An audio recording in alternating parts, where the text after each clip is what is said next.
And it's finally Friday. My God, it's 9:15. I've got to get out of here.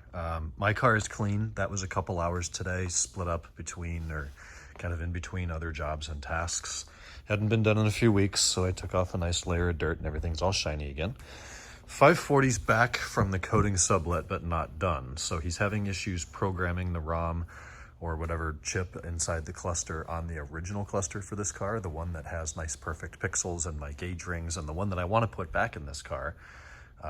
He can take it out and do it on a bench, but he said when you take the needles and the gauges apart, you run into issues with the stepper motors. He doesn't want to deal with that, so he's going to find a way to tweak his tool so it'll work, and that should happen next week. He doesn't need the car back.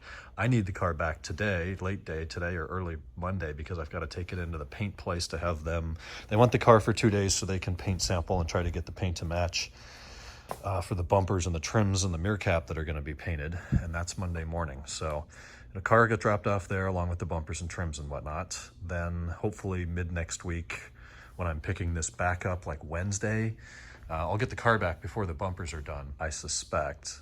And then hopefully I'll have a cluster to put it in. In the meantime, we're using my bench unit, which somehow he was able to program at least the VIN and mileage.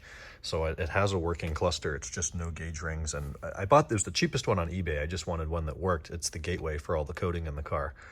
Without it, you won't have any communication. So I bought the cheapest one. It said it had bad pixels. I have yet to see the pixels go out. Supposedly, according to the description in the eBay listing, they go out once it gets warm. And I've never really used it for more than about 5 or 10 minutes at a time. So that's what's going on there. I did reinstall the EWS and the lower dash on this side. No footwell trim, gong speakers still hanging, and the little carpet panel that goes there. But we'll finish that up after the cluster's in and I can put all those screws back together. Over here today, this thing's running, plenum's back on. There is another leaking power steering hose because of course we fix one thing and another one breaks. I've ordered that, it'll be in Monday. It's the box to cooler line, which is just so much fun to replace. And it's leaking down onto the other hose, which, don't get me started. But some progress there. Then we did an MPI today on a 2002 titanium silver 187,000 mile M5 from a local guy who just found us.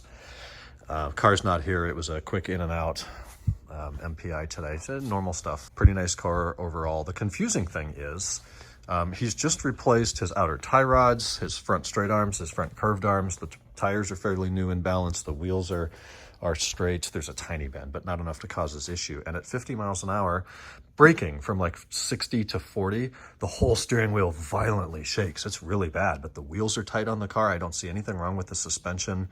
He has mismatched brake rotors that he thought were warped. I don't think so. I think it's an issue with the curved control arms. He put in TRW stuff, which in my opinion is hit and miss. I know some people, I know Nate, you like the TRW stuff, but I've always gone with Lemford or Miley HD when available. So I think he may come back for more diagnosis on that and try some different arms and stuff. Kennan's car is done and out of here, which is good. We got the second new Bosch Reman alternator, got that put in today. Replaced a coolant hose that had fallen down and rubbed against the belts and put a little slash in it. So we got that fixed. That doesn't sound like a lot, but that's been the whole day running like crazy. I'm gonna take my car home, get it out of here, put 2 more customer cars in here. Larissa's back at the house. We're going to eat dinner tonight and just relax and go to bed early. Tomorrow and this weekend, I think, are going to be super fun. I'll try to film a lot. We're going to be out of here. No more car shit. Just enjoying San Diego in October and the summer that we still have here. So that's going to be a blast. I will talk to you tomorrow on Saturday. Good night.